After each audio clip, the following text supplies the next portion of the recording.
Every organization has a logic model. Most of them are filed in a folder after the grant is approved and never looked at again. That's not a logic model. That's a compliance document. A real logic model is a living hypothesis about how your program creates change. And in this video, I'm going to show you how to build one that actually works, connected to data, tested continuously, and ready for AI-powered analysis. A logic model is a structured cause and effect roadmap. If we invest these resources and run these activities, we will produce these outputs, which lead to these outcomes, contributing to this long-term impact. 5 stages, simple in theory, broken in practice for most organizations. Here's why. The diagram is easy to draw. The hard part is connecting each stage to real data for real participants in real time. Most logic models look great on paper, but the data system behind them is a collection of disconnected Google Forms, Excel sheets, and consultant reports that were never designed to talk to each other.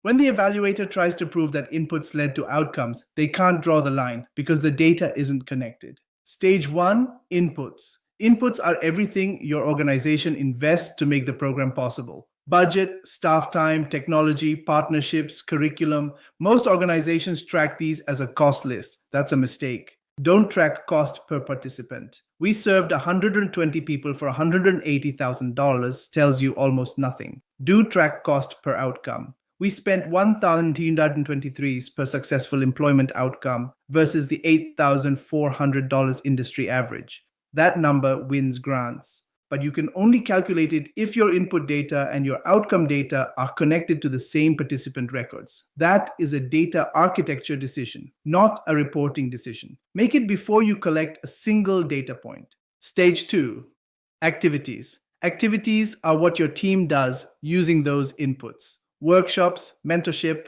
coaching calls, assessments. Here's the Sopact rule for activities. Every activity must connect to at least one measurable outcome. If it doesn't, you either don't need it or you haven't built a system to measure what is changing. For each activity, define which outcome is it designed to produce, what's the indicator, which participants completed it. When you track activity completion against participant IDs, you can ask, did participants who completed mentorship show better outcomes than those who didn't? That's evidence-based program design. That's how you know what to scale. Stage 3, outputs versus outcomes. Stop. This distinction matters more than any other concept in this video. An output is what you produced. 500 people trained, 200 sessions delivered. An outcome is what changed for them. 78% gained employment within 6 months. Confidence scores increased from 2.1 to 4.3. Outputs confirm you showed up. Outcomes prove you made a difference. Most organizations track outputs religiously and struggle to prove outcomes. Why? Because measuring an outcome requires the same participants' data at 2 or more points in time. Baseline, midpoint, endline. Don't collect pre-surveys in one form, post-surveys in another. Export both to Excel and try to match them manually. That is where accuracy dies. And that is what most organizations are doing today. Do assign a persistent unique ID to every participant at first contact. Every survey, assessment, interview links automatically to that ID. Now you have a longitudinal record for every person. Baseline to endline, program to 6-month follow-up. The same Sarah, not 3 different Sarahs in 3 different spreadsheets. That is how your logic model produces real outcome evidence. Stage 4, outcomes plus qualitative evidence. One more thing most logic models miss. Outcomes are not only numbers. I feel more confident applying for jobs is an outcome.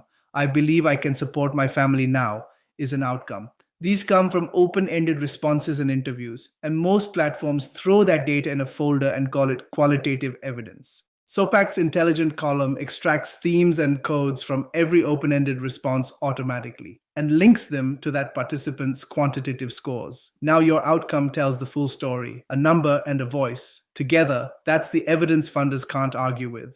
Stage 5, impact plus assumptions. Impact is the long-term transformation your program contributes to. Economic mobility, reduced inequality, community resilience. It takes years, and it's influenced by factors outside your control. Which brings us to assumptions, the hidden architecture beneath every logic model. We assume employers value our credential. We assume participants have reliable internet access. We assume gaining skills leads to gaining confidence. These invisible statements are what your causal chain depends on. When one breaks, and some always do, your outcomes collapse. Don't leave assumptions implicit. Do write every assumption down. Assign a risk level to each one. Then design early warning signals into your data collection so you catch a failing assumption in month 2, not month 18. That is how a logic model adapts in real time instead of failing in the final report. Let me show you how this comes together in Sopact Sense. Layer 1, multi-source data collection. Layer 2, lifecycle management. Layer 3, continuous intelligence. Every participant tracked from intake through long-term follow-up, automatically, no manual reconciliation, no which Sarah problem. The single most important practice from everything in this video: design your data collection at the same time you design your logic model, not after.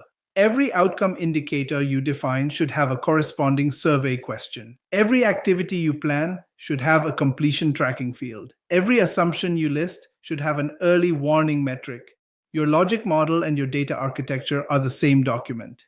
When they're built separately, you can never close the loop. Let's bring it together. Inputs. Track cost per outcome, not just cost per participant. Activities. Map every activity to a measurable outcome. Outputs versus outcomes. Build for longitudinal tracking. Qualitative outcomes. Analyze stories and scores together. Assumptions. Make them explicit. And connect all 5 stages to a data architecture built for AI, so your logic model learns as your program runs. If this changed how you think about your logic model, subscribe to the channel. Bookmark this playlist. The next videos go deeper into qualitative and quantitative causality and building a full impact report, both coming soon. And if you're ready to connect your logic model to a real data system, book a demo with Sopact, link in the description. Let's build a logic model that proves your program changes lives.